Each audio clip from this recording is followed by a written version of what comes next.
भारत जी नमस्कार। नमस्कार जी। भारत जी, इस समय महाकुंभ चल रहा है देश में और लगभग देश का हर एक व्यक्ति महाकुंभ में जाने के लिए ललायत है। और यूपी सरकार और भारत सरकार बड़े बड़े दावे करेगी 60 करोड़ लोग महाकुंभ में पहुंच गए। मैं आपसे जानना चाहता हूं कि आपने पूरे देश का भ्रमण करा है और आप देश को बहुत अच्छी तरह समझते हैं। ये महाकुंभ क्या चीज़ है? ये महाकुंभ क्यों होता है? महाकुंभ का क्या उद्देश्य था? क्या इसकी महानता है? क्या इसकी प्राचीनता है? थोड़ा आप इसके ऊपर मुझे बताइए। देखिए, मेरी तो मोटी मोटी समझ है। महाकुंभ जो मैं समझता हूँ कि इसमें मुख्य रूप से पिछले 12 साल में इस देश में क्या हुआ, कैसे मानव जाति की भूमिका होनी चाहिए, है ना, उसके ऊपर कुछ निर्णय होते थे। फिर 12 साल में उस समाज में जाके उसको प्रचार करते थे, समाज में जाके उसको रखते थे, समाज को उस तरह ले जाने का प्रयास करते थे, उसकी समीक्षा होती थी। और फिर अगले 12 साल क्या करना चाहिए जिससे कि मानव जाति अपना भूमिका और अच्छे से अच्छी कर सके। ये मुख्य उद्देश्य मुझे लगता है कि महाकुंभ का था। जो हमारे ऋषि थे, जो हमारे ज्ञानी लोग थे, है ना, वो बैठते थे आपस में और बैठने के बाद एक विचार विमर्श होता था। भाई, हमने पिछले कुंभ में ये सोचा था, ये 12 साल में ये काम हुआ और ये अभी रह गया, और अभी दुनिया कहाँ जा रही है, और देश और दुनिया में कहाँ जा रही है, आगे हमें क्या करना है, और आज की जो परिस्थिति है उसका हमें कैसे मुकाबला करना है, कैसे मानव को और अच्छे जीवन की तरफ ले जाना है, सार्थक जीवन की तरफ ले जाना है।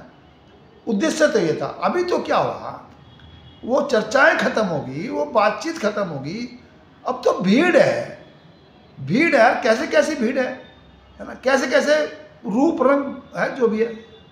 तो मतलब उसका जो मूल उद्देश्य था वो कहीं खो गया भीड़ में।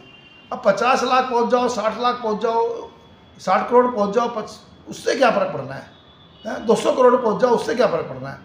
फ़र्क ये पड़ना है कि वहाँ पर बैठ के निष्कर्ष क्या निकले, क्या योजनाएं बनी, कितना वो समझते हैं देश और दुनिया की स्थिति आज जहाँ दुनिया खड़ी है, उसमें क्या भूमिका होगी भारत की या भारत के ऋषियों की, है ना।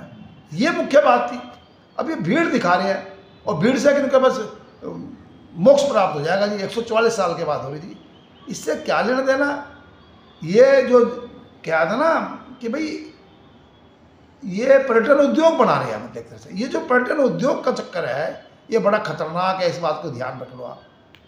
विज्ञापन उद्योग, पर्यटन उद्योग, होटल उद्योग, हॉस्पिटल उद्योग, है ना, ये जो नए नए हथियार उद्योग, ये जो विकास का जो मॉडल है ना, ये नीरज जी बड़ा खतरनाक है और ये मानव जाति को, पूरी प्रकृति को सत्यानाश करेगा, है ना। हमारे यहाँ सन्यासी, शिक्षक, वैद्य और नारी, इन चारों को पैसा कमाना अवैध था। यहाँ पैसे के लिए नहीं जीतते थे, यहाँ पर सार्थकता के लिए, पूरकता के लिए, है ना, उसके लिए प्रयास होता था, उसके लिए सोच बनती थी।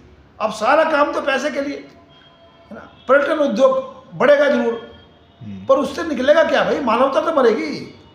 मानवता के पास रास्ता नहीं दिख रहा आज। ऐसे ऐसे नियम कानून बन रहे हैं कि जिसमें जो जितना भोग सके वो उतना बड़ा आदमी, वो उतना विकसित आदमी। जबकि यहाँ पर भारतीय दर्शन में, भारतीय संस्कृति में संयम, सादगी, सहयोग, पूरकता, ये मूल्य थे।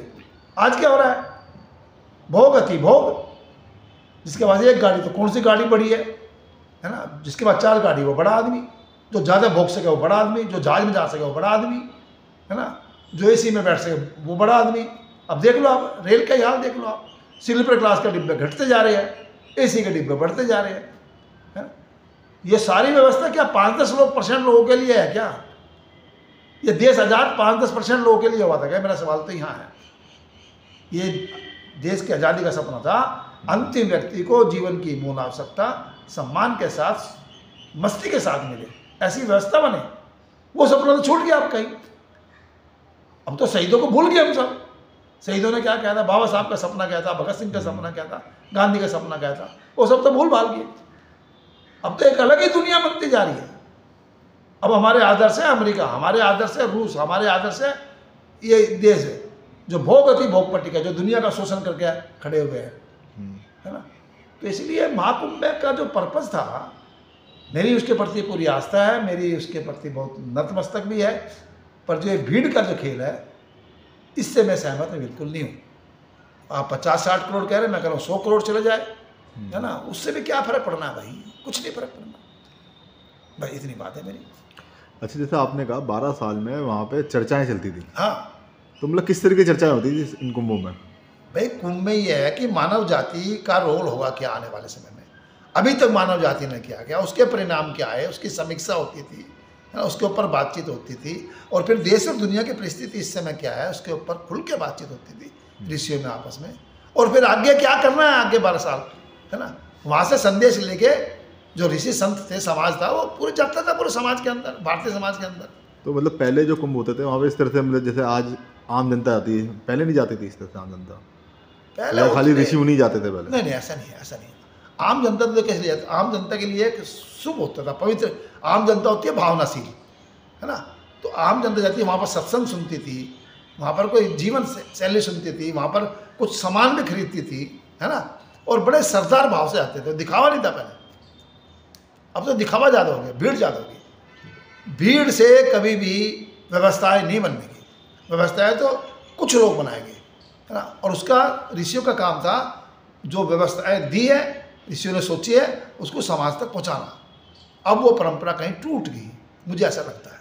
ठीक है भारत जी, बहुत बहुत धन्यवाद। आपने बहुत अच्छा इसमें एक मार्गदर्शन दिया इस चीज़ में, कि सिर्फ ये कुंभ का उद्देश्य नहाना नहीं है, वहाँ जाके पवित्र स्नान करना नहीं है, मतलब जो इसका मूल उद्देश्य था कि देश के अंदर जो व्यवस्थाएं बिगड़ी हैं, समाज में जो व्यवस्थाएं बिगड़ी हैं, जो गिरावट आई है, या मानव के उत्थान में जो भी चीज़ की समस्या, उसके ऊपर समाधान की चर्चा चलती थी।